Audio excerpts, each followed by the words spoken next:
Welcome to Radha channel. ನೋಡಿ, ನಾನಿವತ್ತು ಸುವರ್ಣಗಡ್ಡೆ ಪಲ್ಯ ಮಾಡಿ ತೋರಿಸ್ತಾ ಇತ್ತು. ಸ್ವಲ್ಪ ಡಿಫ್ರೆಂಟ್ ಟೈಪ್. ಸುವರ್ಣಗಡ್ಡೆಯನ್ನು ಸಿಪ್ಪೆ ತಗೊಂಡು ಸ್ಲೈಸ್ ಮಾಡ್ಕೊಂಡು ಕುಕ್ಕರಲ್ಲಿ ಬೇಯಿಸ್ಕೊಂಡು ಬಂದಿದೆ. ಇದೀಗ ಬೆಂದಾಯಿತು. ಈಗ ಪಲ್ಯ ಮಾಡಿ ತೋರಿಸ್ದೆ. ಒಲೆ ಮೇಲೆ ಬಾಣಲ್ಲಿ ಇಟ್ಕೊಂಡಿದೆ. ಚೂರು ಎಣ್ಣೆ ಹಾಕೊಂಬ,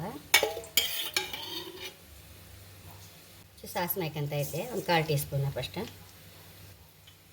ಚೂರು ಬೇವನ್ನೆಲ್ಲ ಕತ್ತರಿಸಿ ಹಾಕಂತ ಇದ್ದೆ. ಇದು ಒಂದು 2 ಟೇಬಲ್ ಸ್ಪೂನ್ ಫಸ್ಟ್ ನೀರುಳ್ಳಿ ಹಾಕಂತ ಇದ್ದೆ. ನೀರುಳ್ಳಿ 10 ಗಂಟು.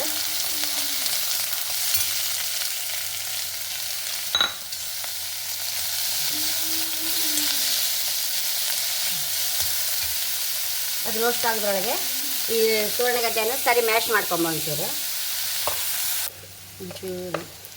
ಅರಿಶಿನ ಹಾಕೊಂಬ, ಚೂರು ಬೆಲ್ಲ ರುಚಿ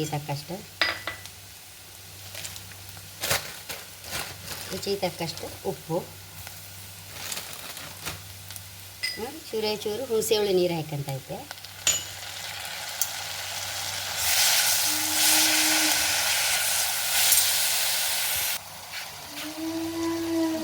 ಚೂರು ಸಾರು ಪುಡಿ ಹಾಕೊಂಡ,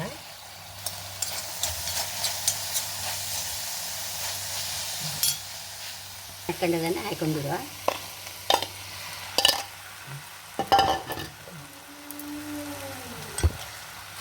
ಇದನ್ನು ಸರಿ ಮಿಕ್ಸ್ ಮಾಡ್ಕೊಂಡು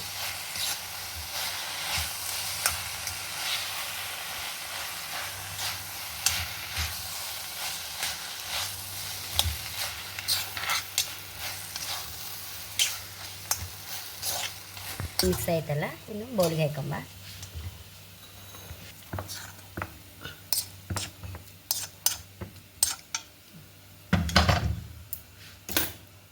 ಎಷ್ಟೋ ರುಚಿಯಾದ ಸುವರ್ಣಗಡ್ಡೆ ಪಲ್ಯ ರೆಡಿಯಾಗಿದೆ. ಒಂಚೂರು ಬಿಸಿ ಬಿಸಿ ಅನ್ನಕ್ಕೆ ತುಪ್ಪ ಹಾಕಿ ಊಟ ಮಾಡೋಕ್ಕೆ ತುಂಬ ರುಚಿ ಆಯಿತು. ಮಕ್ಕಳಿಗೆ ಸಹ ತುಂಬ ಇಷ್ಟ ಆಯಿತು, ಮತ್ತು ಆರೋಗ್ಯಕ್ಕೆ ಸಹ ಎಷ್ಟೋ ಒಳ್ಳೆಯದು ಸುವರ್ಣಗಡ್ಡೆ. ಹಾಗೆ ಪಲ್ಯ ಅಂತೂ ಸೂಪರ್ ಟೇಸ್ಟ್ ಬಂತು. ಈಗ ಬಟಾಟೆ ಪಲ್ಯ ನಾವು ಒಂಚೂರು ಹೆಚ್ಚಿ ತಿಂದರೆ ಗ್ಯಾಸ್ಟ್ರಿಕ್ ಆತಲ್ಲ, ಇದು ಎಷ್ಟು ತಿಂದರೂ ಎಂತ ಆತಿಲ್ಲ, ಮತ್ತು ತಿಂದಷ್ಟು ಇನ್ನಿನ್ನೂ ತಿನ್ನುವಂತ ಆತ. ಅಷ್ಟು ರುಚಿ ಐತಿ ಈ ಪಲ್ಯ. ಹಾಗೆ ನನ್ನ ಚಾನಲ್ ಇಷ್ಟ ಸಬ್ಸ್ಕ್ರೈಬ್ ಮಾಡಿ, ಲೈಕ್ ಮಾಡಿ, ಕಾಮೆಂಟ್ ಮಾಡೋದಂತೂ ಮರೆಯಬೇಡಿ. Thank you.